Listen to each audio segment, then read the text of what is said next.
Hi guys, Nick here with Jade again, doing another video of random shit from our collection. Today we're going to talk about one of Jade's personal favourite early 2000s indie horror flicks, and her collection of it that I've kind of... You've built the collection. I bought the one copy, which I loved, and you built it over time. Right, so I'll let you do the introduction, show off. Okay. So I found this. It's called Slashers. I found this in what used to be Choices, if anyone remembers that, video shop, and it was next rental, and I took a chance on it, bought it, took it home, and it was like one of my favourite low budget horror films that I'd ever seen. Are we talking about what it's about? So, well, it came out in 2001. It was directed by a French-Canadian director called Maurice Devereaux. Maurice Devereaux. He did that one with the subways as well, that End of the Line. I only ever saw that once, really late at night. It looked a bit too serious for me, that one. I think it was pretty good, if I remember rightly. But yeah, if you wanted to talk about what's going on in that one. It's really simple, really. Loads of people get invited to be on this this kind of TV show, like this game show, and you've just got to survive, basically. So it's like a massive... it's like The Running Man, but with like... Yeah, what am I thinking of? The Running Man. Yeah, Running Man. Or... No, there's loads of stuff it's like. Hunger Games. Battle Royale. Wow, I don't know why that took so long. But this is just obviously lower budget, but loads of really good practical gore effects in it. It's just fantastic. The characters are really good. Oh, and it's all shot, the entire film is meant to look as if it's been shot in one take, because obviously it's filmed in the style of the cameras are actually following the contestants around, so it's not like a film, it's meant to look as if it's live, isn't it? Yeah. So it's really interesting to watch it and try and work out the moments that he chose to do his cutscenes, which you can tell quite easily at times, but it's still done really well for a film that was done on like pretty much no budget at all. But yeah, really good. That was the first copy I bought. Go on. She's got like those little interviews, and it got like a Japanese hosts. Yes. Yeah. Yes, it's meant to look as if, because it's meant to look as if it's taking place in like Tokyo or something, isn't it? And all these Americans have gone there, because whoever wins obviously wins loads of money. That's the whole point. It's a game show. Whoever survives it wins loads of money. It's a really basic storyline, isn't it? Yeah. But it's amazing. Honestly, the gore is so good.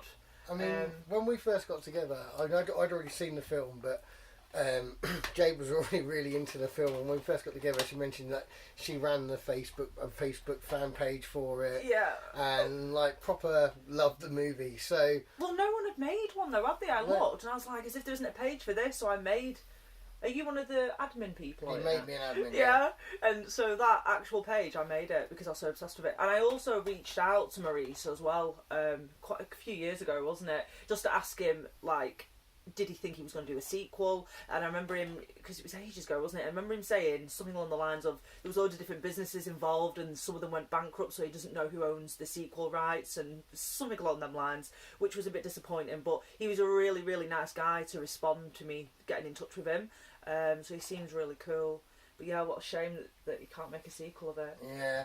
I mean, so over the year, I mean, he hasn't made anything since that End of the Line movie, which was like 2006. I thought that, I'm thinking of something else then, because I did research him a bit, and I'm thinking of something that he did before Slashers. He did a few films before then, but the one he got like kind of bit of notoriety for was one called End of the Line.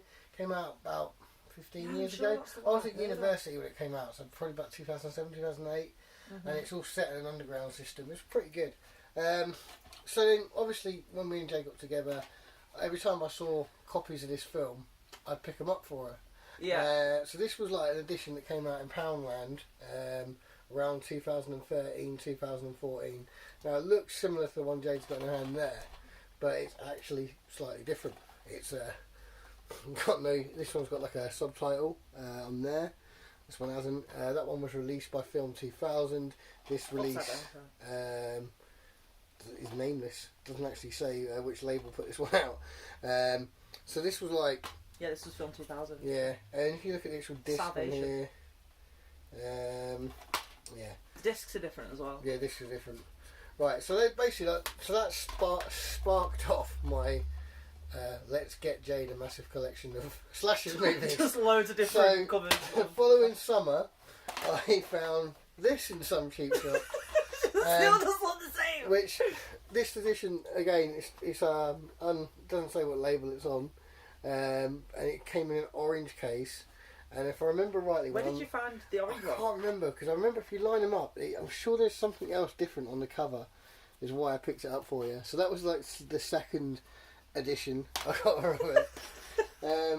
But then it got a bit weirder. Yeah, it gets a bit interesting. And then found interesting. about a year or two ago another British release. We're still on Region 2 releases at the moment. Yeah. We're not getting the rest of the world out of the way yet. And this came out from a company called Screenbound. So this one's got a different cover on it completely. Got some better pictures of some of the killers on the back. Yeah, that's what I like about it. See, this was a Screenbound one, and I had to get you this one. I had to actually like sign up to some like online DVD catalogue, and they sent me this big book, and I had to tick the one I wanted and send back for it. It was a pain in the arse. I did not know that. It wasn't just like an Amazon buy or something like that. It was I had to get it from some catalogue. Then this is what really surprised me. Wow, this one's groovy. This one I found at a car boot sale, and I presume this is going to be the best version of it. Redemption released it. Which I think is quite weird. I'm not sure how familiar you are with Redemption films, Jade, but Redemption are kind of a studio label that have been around since the 80s, is it, guys? 70s, 80s? Someone correct me. A lot of the stuff they put out is like sexploitation, a lot of like nun-sploitation movies, like nuns having, like sort of perverse like films of like nuns and things like that. They're called that kind of. There's not really anything like that in that it's film. kind of like kind of like erotic horror. So it's really weird that Redemption would put out slashers, but they did. I didn't have any knowledge on Redemption. I just really liked the cover. The cover's amazing for that one. It makes it look really snuffy. Yeah, and that's what I mean. I wasn't aware that like Redemption put out slasher movies. So yeah. That was quite cool, that Redemption release. And then... I think that's my favourite for what they look like, because it just looks so different. I like this one. I do think this one looks a bit cheaper, but I kind of like that. 6 of them. Why is there 6 of them? And then we got the Region 1 version. Is that the American one? Yeah, it was a Fangoria Presents release in the States. On a label called MTI Video. And yeah, this is your more standard sort of slasher film affair on the cover art and stuff like that. This one's got loads of special features on it. I was going to say, mine had special features on it because I have watched like some of the special features. Well, I've watched all the special features on it. Yeah, it's that really one does, good stuff. But this one doesn't have special features. Yeah, that one doesn't. This one does. Is this that one, the same? This one's got loads. Yeah. Yeah. The special features are really good. You learn so much about it. There's a really good bit in it with some of the special effects in it. Like, there's a bit where the girl's torso is getting ripped in half. Do you remember me showing you that bit? And it tells you in the documentary that they were struggling to... Basically, the body is supposed to just rip off and fall down, but they were having problems with it. And because obviously they were doing the whole film, trying to make it look like it was in one take, if they'd have had to reset and redone it, they'd have had to remade all of the prosthetic and everything. So basically, one of the crew members ran behind under the camera and just yanked the bottom half of the body down and just pulled it down. I do remember seeing that. And I was so so impressed. The impressed. sets were built out of wood, weren't they? Yeah, it was. Yeah, it was all like MDF type. So we all set this type of stuff. We made of this. Yeah, it was. But I think it was filmed in a paintball, old paintball place. Yeah. But I thought that was really good. And then when you go back and watch the film, you look for that bit. And I was like, I can't believe it. And the guy just, I don't know how he does it, but he doesn't get seen by camera. But when you watch it, you can tell someone has just yanked it. But stuff like that. The special features were pretty good. So yeah. So that's Jade's Slashers collection so far. Yeah. So far, I think that's it though now. We don't really need any more, I think we can find you some more. And don't need any more. If anyone out there knows of any other editions, or you see any like specific additions to your region, give us a shout. Because I think we need to make a little slashing shelf. We haven't quite got enough. We don't have enough. We need more. I mean, it was 2001, so did it actually get a VHS release? Because VHS would have still been around. I'm not sure. I might have to look out I don't know. Find you a VHS copy of it as well. So yeah, that was one of my So- favourite finds. so yeah, Favourite that's just a little quick 10-minute video on slashes. Right, guys, we'll be doing some more videos soon. I'm still doing movie update the movie. Plugging that in. Jade on board with me now. She's going to be like a producer / editor on it to help me because it's quite overwhelming how much footage we've got for it so far. So it's all going really well. And yeah, I hope everyone's safe in this madness that's going out there at the moment. And I'll see you soon. Jade, any final words? No, just bye. Bye.